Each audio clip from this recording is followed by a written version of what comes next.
I either need to be like talked into going hard on this or convinced otherwise.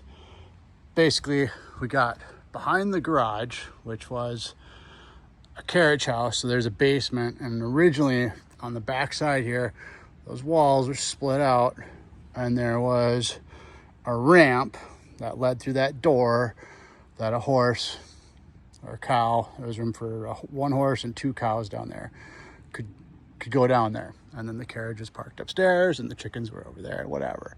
So this is all behind the house, right? Or behind the garage.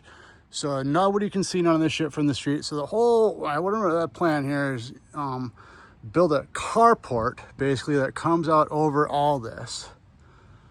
All right, so real high on that side, come down over here, be about 7 feet high, over here be 25 feet wide. And then you see I got all those fucking hillbilly ass life, and there's dirt bikes and mountain bikes inside there, fucking kayaks and like all this like shit, right? And it takes up too much room inside the garage because I like to be able to work in there. So I want to be able to pull something in there, work on it, and pull it out, and generally have it open, right? So it's more of a shop than a garage. So the point here is I was gonna put those walls back where the fuck they were and put a ramp back in here, right? So then the idea is you could like come around and you could just walk the fuck down there with your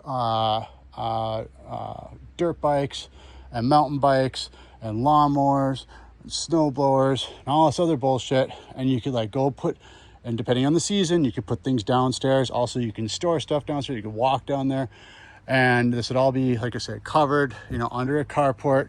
So you could also pull something like a big fucking trailer and kind of have that back here. You can have other shit that can be, just needs to be covered. Doesn't need to be indoors. And then, so here's the fucking thing, is these things are probably about 3,500 pounds a piece. They're 10 inches thick, and they're 8 feet long and about 4.5 feet tall.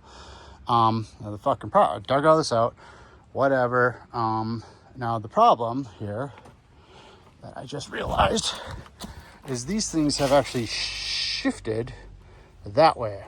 So I actually would have to jackhammer a whole, I don't know, whatever, 1.5 inches, whatever, off that back edge of that wall, or somehow scoot the fucker over if I actually want to be able to pull these things over.